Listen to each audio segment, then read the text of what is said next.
درود بینندگان ارجمند یوتیوب کانال فراسو. چند قبل با ما نوار و عکس های دسترس گردید که گروه خود را رزمندگان ایالات متحده خراسان نامیده از شروع فعالیت نظامی خود در افغانستان خبر دادند. آنها راهبر خود را ابو علی فایق نامیدند. مال و حرمت مردم با عزت خراسان و رهبری عبدالعلی فایق رسما اعلان موجودیت می‌نماید. و حالا با خود داریم عبدالعلی فایق را که در این خصوص بیشتر از او خواهیم فهمید. آقای فایق خوش آمدید به صحبت. درباره خودتان معلومات پیشنهاد کنید، چون چهره شما را ما می‌خواستیم زیادتر در فضای رسانه‌ای تاجیکستان دانند. سروران، فرزانگان و فرهیختگان، درودی یزدان پاک بر شما باد و بامدادتان نیکو. از پنشیر هستم، تاجیک هستم، فارسی زبان هستم، خراسانی هستم. ما مکتب در بیهق شارکونی کابل خواندم، مدرسه ابو حنیفه را خواندم و بعد از اون رهسپار لیبیا شدم.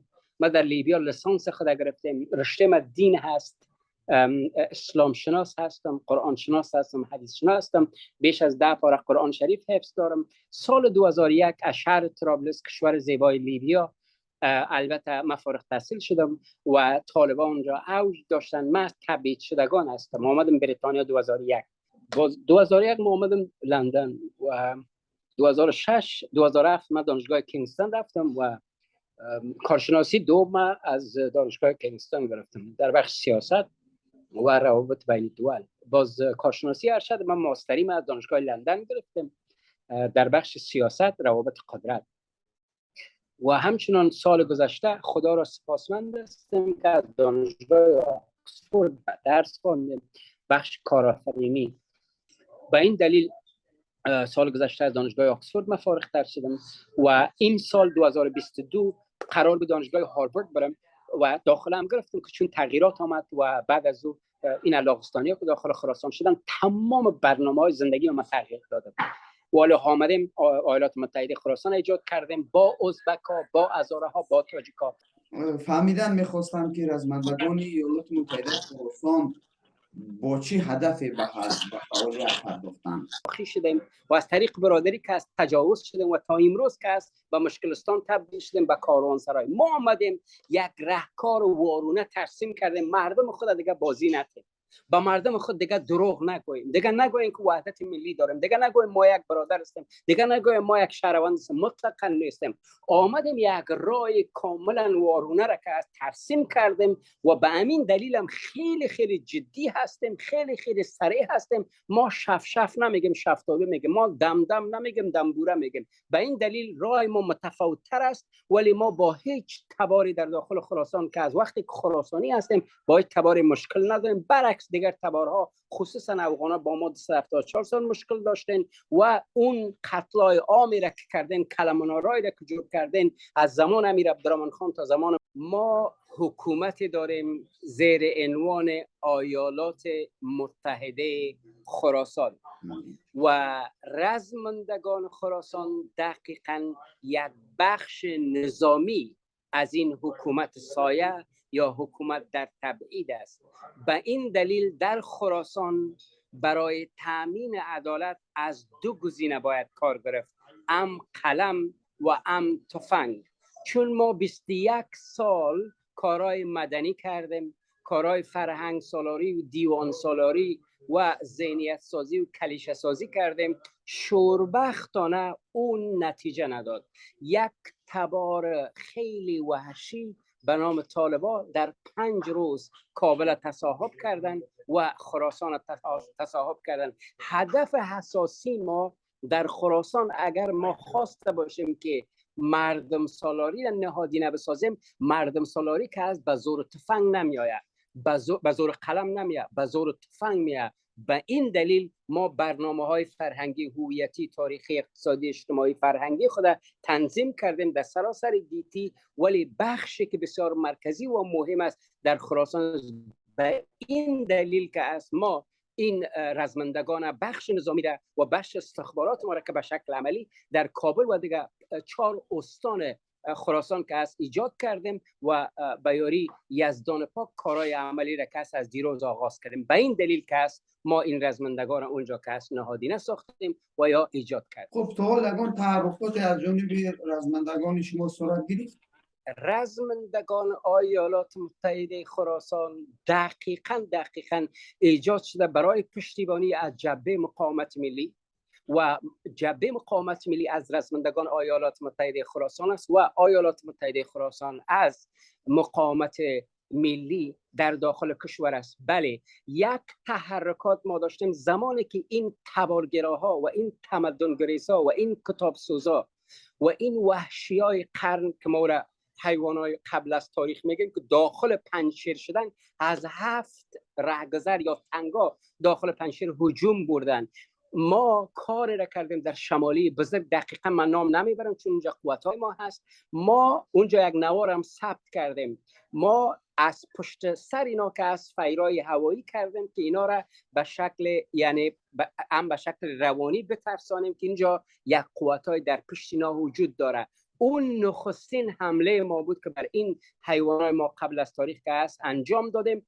ولی نه، تا حالا استراتژی ما معین است ما چه کارهایی را که است در داخل خراسان و این استانهای شمالی خراسان که است انجام میدیم. اگر فرصت داشتیم انشالله اون برنامه ها را برایتان تشریح خواهیم کرد. طبیعی است که در یک شرایط جنگ اون چی به شکل تهاجمی است چی به شکل چریکی است، مهمات کار است، اقامات کار است، ساحه کار است. خب این از کجا تامین می شود این مهمات و شرایطی برای جنگ‌های چریکی؟ از منظرگاه تاریخی که در این مورد که است بارفلد توماس بارفلد و دکتر بارلین روبرت و همچنان ریچارد فرای و ریچارد فولتز که از بحث‌های خیلی گسترده داره که خراسان که از زمان اسکندر مقدونی تا کنون بعد از انگلیس‌ها میاد، بعد از روس‌ها میاد، بعد از این حیوانات ما قبل از تاریخ میآید، مردم ما هم از نگاه ذهنی مسلح هستند هم از نگاه شکلی مسلح هستند. شما هر خراسانی در خانه‌اش تلاشی بکنین 1 میل سفنگ امو کلاشینکوف هست. این یک چیز طبیعی است شوربختانه. باید در جای قلم میبود کتاب میبود ولی این گونه هست. یعنی هر خراسانی یک تفنگ داره. این ما برای شما اطمینان میتونم کسایی که در مسائل نظامی در خراسان متخصصن میفهمند. ما از نگاه سلاح هیچ مشکل نداریم. یعنی شما $300 بتین یک کلاشینکوف میخرید، شما $400 بتین یک کلاکوف میخرید و همین گونه ماشیندار، راکت انداز و هیچ از نگاه ما مشکل مطلقا نداره. میمونه یعنی انتقال دادن این وسایل. انتقال دادن این وسایل هم هست. ما گفتیم که بخش استخبارات ما که سایه نام داره، اونا داده های هوشمند جمع‌آوری میکنن و بعد از او که از این اسلحه و اینا را انتقال میتن و دشواری های خود داره. دقیقاً دشواری های خود داره. ما ایره نمیگیم که نه همه چیز اوکی است، نه همه چیز اوکی نیست. این دشواری های خود داره ولی خود قوت‌های ما یا رزمندگان ایالات متحده خراسان از افسرهای سابق هستند، دانشکده‌ای هستند، از دانشگاه جنگی که از فارغ التحصیل هستند و خوبترین چیزی را که ما ایجاد کردیم اون بخش استخبارات ماست. بدون استخبارات ما کار را انجام نمیتیم. اول گفتم داده های هوشمند جمع آوری میکنیم، مبنی بر اون داده های هوشمند ما عملیات خود که انجام میتیم و در بخش‌های عملیاتی که است هدف اساسی رزمندگان ایالات متحده خراسان دقیقاً که از بخش‌های نظامی که براندازی طالبان و این رژیم متعفن پسرفته طالبان هست و ترورها هست که باید افراد سرشناس طالب باید ترور شود و مثلا شبخونه ها هست، از طرف شب باید از عملات صورت بگیره و شبنامه ها پخش شبنامه هاست از طریق مساجد و مدارس و جذب افراد که وابسته البته با مردم سالاری هست، با جامعه باز هست که در داخل طالب ها اینا رخ نکردین و به اصطلاح چی براتون بگویم جاسوسی میکنن. یعنی جذب اینا هست، پس دعوت کردن اینا با اون راهی که البته با ما هستن یا با ما پیوند دارن. این کارهایی است و لیستش طولانی است که ایالات متحده خراسان، بخش نظامیش، رزمندگان ایالات متحده خراسان و استخبارات مسایک است داره انجام میدن. خب از همون تعریفی که شما کردید چی نتیجه به دست آمد؟ بله، ما البته مسئله خرید اسلحه در خراسان فکر بکنین که شما میوه میخرید، هیچ ما مشکل نداریم. حتی خریدن استخبارات شما به $40 میتونین به حساب امو داده های بسیار عالی را که از طالبا بخرید یا از کسایی که در مابین طالبا که از تجسس یا جاسوسی میکنن. ما مشکل اسلحه نداریم، مشکل میتونی از طالبا بخرید. اسلحه خرید فروش میشود و ما باور کامل داریم و باور قطعی داریم که در مرحله پویایی برسیم. ما بیشتر نیازمند کمک های از تاجیکستان هستیم، از ازبکستان هستیم، از ترکیه هستیم، از بریتانیا هستیم و از امریکا هستیم. ما افراد مسلکی به حد داریم و در ایران افسرهای سابق آماده هستند برای جنگ، آماده به معنای کلمه هستند، ولی یک دهلیز ما نیاز داریم که اینا را از ایران که از داخل خراسان، حتی در تاجیکستان، حتی در اروپا ما افراد نامنویسی کردیم، میگن ما هم کفن خود میخریم و هم سلاح خود میخریم، فقط برای ما دهلیز باز بکنین. شما میفهمین که حدود که از این طالب ها بسته کردن، حدود تاجیکستان بسته هست، حدود ازبکستان بسته هست و رفت آمده که هست اینا قید کردن. اینا میفهمن که مردم به حد هیجان داره، به حد انگیزه داره، به حد پریشان است. وقتی که دهلیز ما باز کردیم، یک اساس، یک بیس ساختیم، دیگه شما باید داشته باشین که مردم خودش راه خود شما آب، خصلت آب این گونه از آب شما برایش راه باز بکنین، دیگه آب میفهمه کجا بروه و اون آب که هست الحمدلله ما ایجاد کردیم، جور کردیم و بیاری پروردگار شما شاهد یک تحول خیلی سترگ و شگرف که از در خراسان خواهید بود انشالله. خب آقای فایق، ما سر انگیزه های مقابلیت با طالبان زیادتر صحبت خواهیم داشت، ولی حالی برمیگردیم به همون نقطه‌ای که شما ذکر کردید. ما از جبهه مقاومتیم، جبهه مقاومت از ما. ولی برای بسیاری ها همین سوال خلق می شود که در حالی که شما از جبهه از شما، چرا نام و حتی همون پرچم شما به صفت یک نماد از جبهه مقاومت فرق میکند و آیا نمیشد که همین فعالیت های نظامی خود در داخل جبهه مقاومت شما براه میانداختید؟ البته نگرش ما از منظرگاه هویتی تاریخی یک نگرش وارونه هست. بگذاریم من در این مورد کمی آگاهی بدم. ما درفش کاوه آهنگر است یا کاویانی است که در فرق ضحاکا که از کوبیده شده. اون ضحاک آدم میکشه دقیقا ملا عمر امروزی هست یا ملا هیبت الله امروزی هست یا اشرف غنی امروزی هست. این ضحاکای امروزی هست با اون درفش کاویانی در فرقش کوبیده شده. درفش کاویانی یعنی تمام اقشار و تبارای خراسان در بر میگیره. به یاد داشته باشین که از ما یهود خراسانی در خراسان داریم، مسیحیای خراسانی داریم، هندوهای خراسانی داریم، سکهای خراسانی داریم، بلوچ، ایماق، پشه‌ای، نورستانی، افغان، تاجک، هزاره، ازبک. 34 نه بلکه بیشتر از 34 تبار داریم در خراسان. به این دلیل ما جنبش نیستیم، ما جبهه نیستیم، ما یک حرکت نیستیم، ما یک دولت ملی هستیم. ایالات متحده خراسان که 35 صفحه قانون اساسی ما یا دستورنامه ما هست، اونجا تمام شاخصهای یک دولت مدرن که است ما تدوین کردیم و به متن در آوردیم. به این دلیل هر جبهه‌ای که در داخل خراسان هست، گفتم قلب ما هست، با ما میتونه همکاری بکنن یا ما با اونا میتونیم همکاری بکنیم. به دلیل اینکه درفش شما اگر متوجه شده باشین، درفش یا پرچم ما دقیقاً درفش مقاومت که در رأسش است.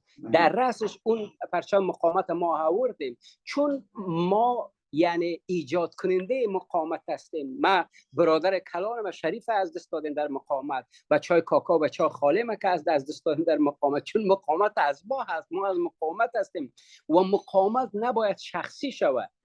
مقاومت به تمام تبارهای خراسان که از مقاومت البته تعلق داره و تعلق باید داشته باشه. پس به این دلیل گپ دیگه ما که از نگاه سیاسی و از نگاه البته برنامه‌های راهبردی و استراتژیک این گونه هست، ما نباید تمام تخم‌های خود در یک سبد بگذاریم. این کاری را که ما در گذشته کردیم این خبت نکنیم. به طور نمونه احمد شاه مسعود رحمت الله علیه وقتی که به شهادت رسید، وقتی که رفت، بیرقش هم رفت، سرودش هم رفت، هویتش هم شوربختانه رفت، همه مکتبش که از فروختن لیلام کردن، چون باز تولید احمد شاه مسعود کم بود یا نبود. ما میخواهیم که رهبرای گوناگون که است در داخل خراسان، در سطوح مختلف و در استانهای مختلف که است، اگر خدای نکرده فردا من استم علمدار فایق باید یک خراسانی دیگر باشه. به این دلیل ما ایره گفتیم که ما جبهه ها باید بسازیم برای زدودن، برای اخراج کردن این حیوانات ما قبل از و فرستادنشان به کوههای سلیمان.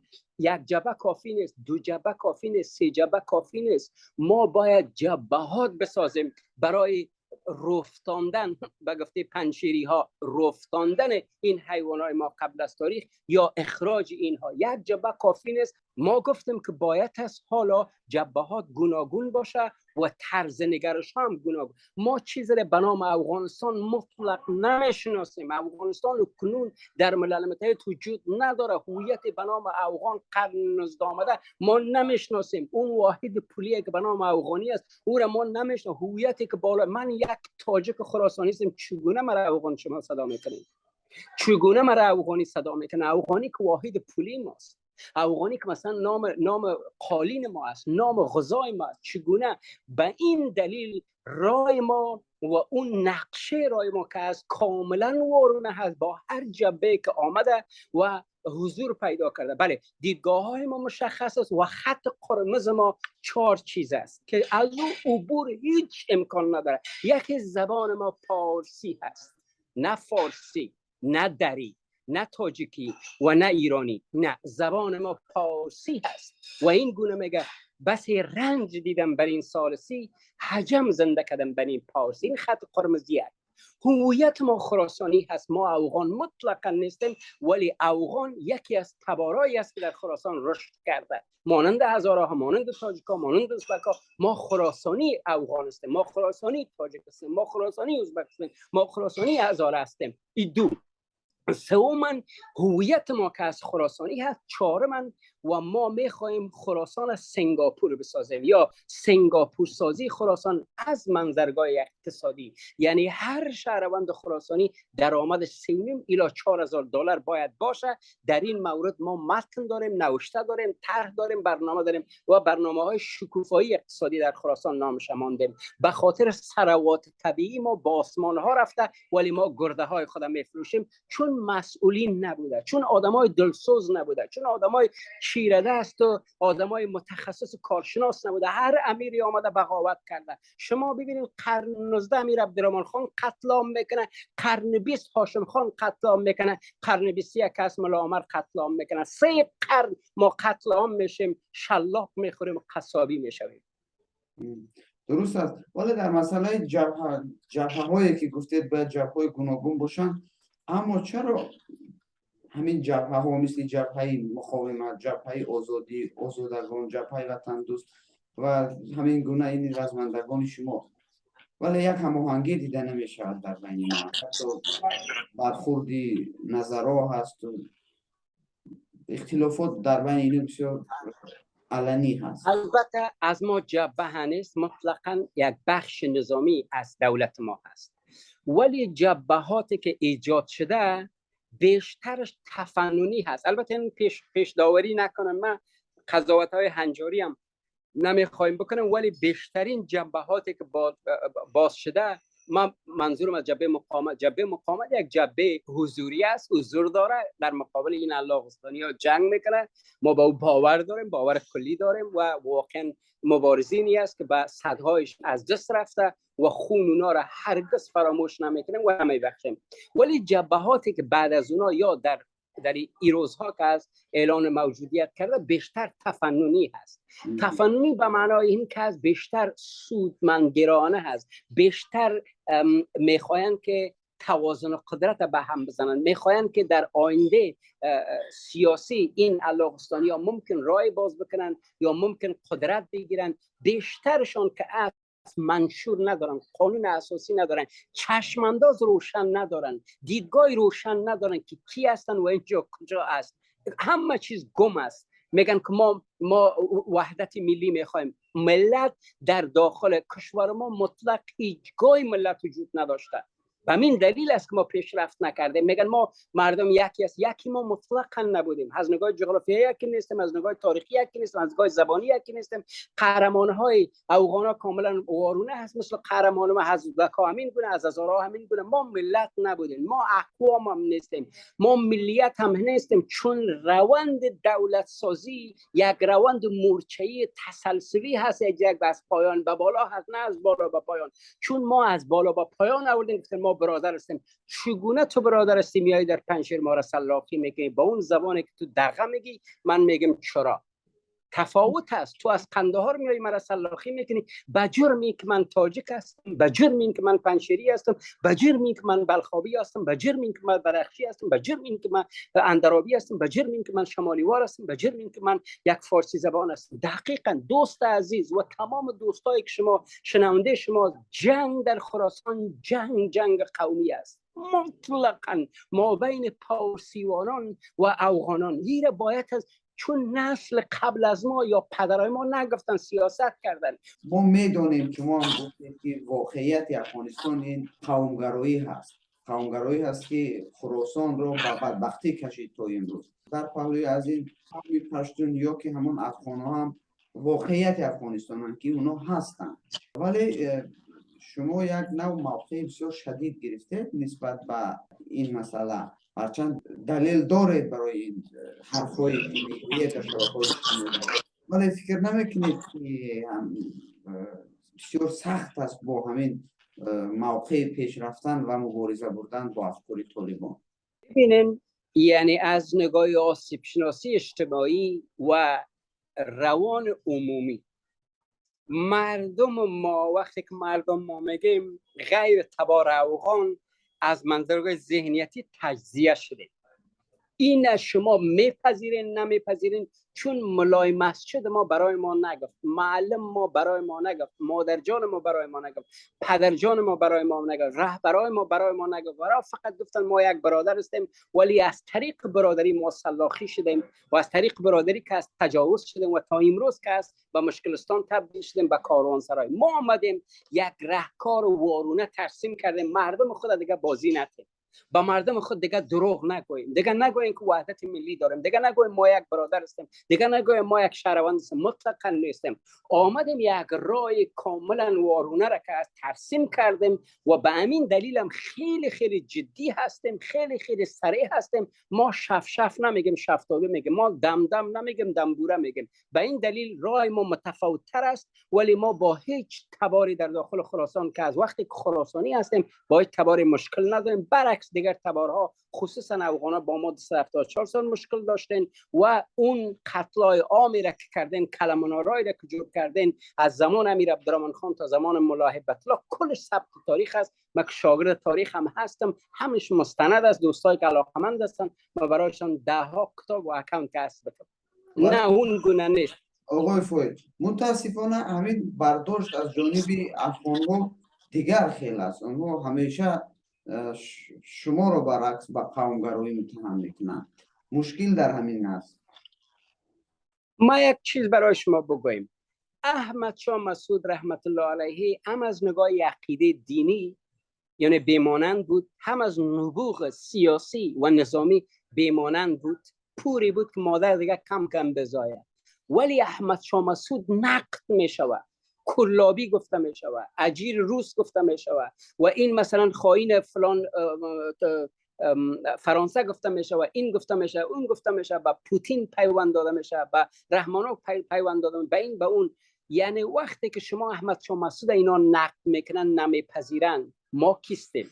وقتی که اینا به پیغمبر که از تهمت گستن، ما کیستیم؟ ببین وقتی که شما امی هویت افغانی را، این لباس چرکین هستن دور کردن، شما دشمن افغان هستن. برای ما مهم است؟ مطلقا مهم نیست. 274 سال اینا حکومت کردن، حالا ما میگیم که برای 100 سال اینا سکوت بکنن، برای 100 سال غرامت بپردازن، برای 100 سال اینا پوزش بطلبن. من میخواستم نتیجه بگیریم از همین صحبت هایی که داشتیم، مخصوصا در همین مسئله به هم آوردن قومیت های افغانستان که طرز گفتیم مخالفت ها بین تاجیکان و پشتون ها یا افغان ها به یک حدی بی سابقه رسید بعد از آمدن طالبان.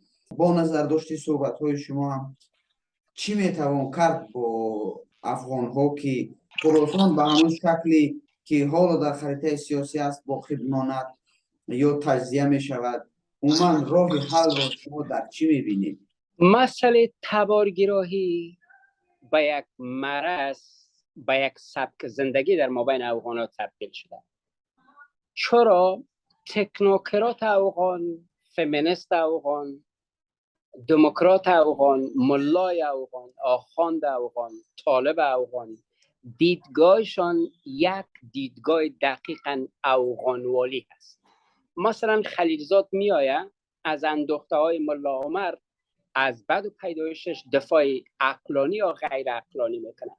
شما این موهبه میبینین برای طالبان مستقیم یا غیر مستقیم لابیگری میکنن. ببینین اینجا فقط برای بقا و تداوم نظام افغانیسم به هر طریقه ممکنه هست اینا نمیخواین اون صلابت، اون قدرت و اون اقتدار سیاسی را از دست بدن. ولی چیزی که بسیار برای من مهم است، ما 1.5 سال میشوه آزادی های خود از رهبرای قلابی ما گرفتیم.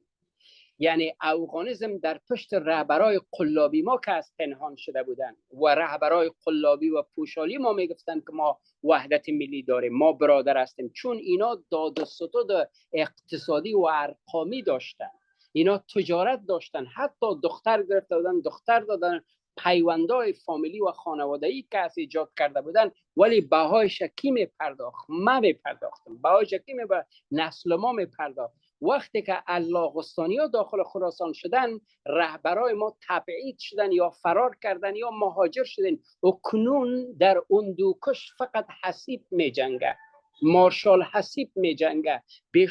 بیشترین افراد که از تبعید شده و سیاسیون ما 99% نه که 100% تبعید شده. به این دلیل رایی که بسیار معقول و منطقی است رای کنفدراسیون و رای فدرال هست. یعنی ملا عمر با اون خشتکی که آورده لا اله الا الله محمد رسول، در خشتک ملا عمر نوشته شده، با همون خشتکش در جنوب میتونه این امارت داشته باشه. ما در انگلستان 4 کشور داریم، اسکاتلند داریم، ایرلند داریم، ولش داریم و انگلند داریم. مثلا در آلمان ما 16 ایالات داریم، در امریکا ما 43-44 ایالات داریم. یعنی در تکساس یک امریکایی پرچم خود داره، سرود خود داره، هویت خود داره، تاریخ خود داره. در واشنگتن دی سی کاملا متفاوت و همچنان مثلا در دیگر ایالاتش در کالیفرنیا متفاوت است. مثل در انگلستان هم میگن متفاوت است. انگلیس ها پرچم متفاوت دارن، آیرلندی ها پرچم متفاوت دارن، ولشی ها پرچم متفاوت دارن و اسکاتلندی ها پرچم متفاوت دارن، پارلمان متفاوت دارن، دیدگاه متفاوت دارن، چون مردم تبارهای متفاوت هستند. پس به این دلیل رای معقولی که ما تجویز کردیم به متن در آورده، نه اینکه ما امیدوار هستیم، نه. ایالات متحده خراسان یک حکومتی که فعلا کار کرده روان است. ما در قانون اساس همه چیز که آوردیم که نظام ایالات متحده خراسان نظام فدرال هست و این بسیار خوبه برای اون افغانی که امارت میخواد، برای اون تاجیکی که نظام مردم سالاری میخونه، برای اون ازبکی که نظام مردم سالاری، نظام جامعه باز میخونه، با اون هزاره که سالها قربانی خشونت افغانیسم شده، قتل عام شده، 62% هزارها که از زمان امیر عبدالرحمن خان قتل عام میشه و اونا یک نظام مدنی، یک نظام مردم سالار میخواین و همچنان نورستانی های ما، پشایی های ما، ایماق های ما، بلوچ های ما، همه ما خودشان هم میخواین، پرچمشان هم میخواین، هویتشان هم میخواین، تاریخشان هم میخواین. هر کس با تاریخ و هویتش زنده هست. بهترین راهکار استراتژیک ما، راهکار یا نظام سیاسی ما که است فدرال، درون افغانا هم بیشتر منفعتشان است. چرا؟ ما برایشان پرچم میتیم، ما یک استان جنوبی را برایشان کسب میتیم و سعودی خودم انتخاب بکنن، عنعنات پختونوالی هر آن چیزی که با اعتقاد دارن، ما مشکلش نیستیم، ولی یک تبار دیگر نمیتونه که از هویت خود بالای دیگر تحمیل. اون زمانای امیر عبدالرحمن خان رفته، نسل کاملا وارونه با این تبار که است درگیر است و اون تبار میفهمه که نسل دیگر رهبر نداره، خودشان یا رهبر هستند یا رهبرگونه میاندیشند. درست است که در چند سال اخیر بیشتر از همه واژه فدرالی به افغانستان نسبت داده می شود که باید ساخته شود. این از زبان آنهای حتی صدا می دهد که چند سال پیش بر مقابل فدرالی شدن افغانستان صدا بلند میکردند، ولی همه غیر پشتونها هستند. فکر میکنید به این خواسته که شما مطرح میکنید پشتونها راضی شوند؟ ما برایتان یک چیز میگم، ما نباید اینمی بحث و گفتمان ما بر سر پشتونا باشه. 274 سال این تبار حکومت کرده. تمام بحث ما باید بالای بلوچا باشه، بالای نورستانیا باشه، بالای پشیا باشه، بالای ایماقا باشه که اینا مدغم شدن. ما براتون یک نمونه بتونم، یعنی نویسنده‌ای که در قرن 18 نوشته میکنه میگه که پشایی ها اصالتا تاجیک هستند ولی افغان شدند. ما خدا نکرده نمیخوایم که پشایی های ما تاجیک باشن. این گونه دید خصمانه و تبارگرانه من ندارم، ولی اصالتا هم این گونه بده. محمود طرزی دو پدیده را آورد، یکی دری را در مقابل فارسی استاد کرد و افغانی را، پشتو را در مقابل افغانی، یعنی تمام اقوام تاجیک، ازبک، هزاره را افغان ساخت و تمام ملیت ها و تبارها را که از پشتون ساخت. حالا چی است؟ ما یک پدیده را که استیون بیکو آورده یا نانسل ماندلا در جنوب افریقا آورده، ما اون پدیده را میخوایم گسترش به آگاهی خراسانی ها، بلک کانسیشنس یا آگاهی سیاه‌پوستا که استیون بیکو در جنوب افریقا آورد. ما میگیم که آگاهی خراسانی ها، آگاهی تاجیکای خراسانی، آگاهی ازبکای خراسانی، آگاهی هزارهای خراسانی. وقتی که شما مردمتان آگاه ساختین، نیاز ندارین که در دستش تفنگ بتین. پس به این دلیل بهترین راه و معقولترین راه و آسانترین راه اینمی است نظام فدرالی هست و بحث ما دیگه افغان نباشه. بحث ما دیگه افغان نباشه به خاطر افغان یک اقلیت خیلی کوچک است ولی به مرور زمان خود اکثریت جای زده. چرا نفوذ شمالی در خراسان نمیشه؟ و فوبیا هست، ترس است. ترس از این که است اون مثلا خوردیشون که است نشان میده. به این دلیل حالا ما با اینا با کسای مواجه هستن. ما قدرت داریم، ما نمیریم قدرت بگیریم. ما چوکی داریم، نمیخوام چوکی. ما پول داریم، نمیخوایم پول بگیریم. پیشترم یک پرسش کرده، جبهاتی آمده اعلان موجودیت میکردن به خاطر پروژه، به خاطر پول، ولی قیام ما، موجودیت ما یک موجودیت هویتی، تاریخی، فرهنگی است که از اعماق وجدان ما، از اعماق قلب ما که از بروز کرده. باز برمیگردیم به همون رزمندگان شما، یعنی جبهه نظامی دولتی سایگی شما با نام ایالات متحده خراسان. یک کمی وضاحت دهید که شما عملا با جبهه مقاومت، با مقاومتگران هندوکش و بدخشان و بغلان و تخارین و همکاری داره و همکاری ها در کدام سطح و چی نتیجه گرفته؟ البته کار ما یک آغاز است، نه انجام یک آغاز. و دیروز از طریق فیسبوک با خالد امیری صحبت‌های داشتیم ولی به هر حال بعضی از نقاط بود که برایش بحث کردیم و حتما ایالات متحده خراسان دقیقاً بخش نظامیش برای کمک و امیاری جبهه مقاومت ملی که است ایجاد شده. این روشن باشه و این نگرش ما هست که در پهلوی این مقاومتگرا و یلان خراسان و این عقابای هندوکش که اسیستات میشویم از عزت هندوکش، از حرمت هندوکش، از اقتدار هندوکش که با جان و دل و ایمان و وجدان که دفاع میکنیم. بله گفتم آغاز یک آغاز است. ما انشاءالله در این مورد بیشتر میگپیم، بیشتر چرچ میکنیم تا یک راهکار درست مبنی بر اون اصولی که ما ماندیم که از ایجاد شود. حتما همکاری هست و بیشتر ما فکر میکنم همکاری استخباراتی ما خیلی مهم و مرکزی است که ما این استخبارات به شکل بسیار ارقامی ساختارگرا و خیلی سامانمند که از پایه‌گذاری کردیم که تلفات ما را یعنی عدم تلفات ما را تضمین میکنه. این خیلی مهم است. من صادقانه دستم در قلبم نمیفهمم که چقدر استخبارات خودم جبهه مقاومت که از فعالیت داره، من صادقانه نمیفهمم، ولی خود جبهه فعال است و واقعا کسایی که در این راه خون دادن اونا کلش نامه‌شون نوشته شده و ما یکی از همکارای اینا هم بودن در بخش متن سازی و مستند سازی این جوانایی که در پنجشیر اندراب‌ها و شمالی بزرگ بدخشان ها که است شهید شدن. تشکر از شما برای یک صحبت بسیار انگیزه‌ساز برای ساختن خراسانی بزرگ با قدامت تاریخی و تمدنی و جغرافیایی خود. امیدوارم که در این راه سربلندانه شما موفق خواهید شد. ممنون.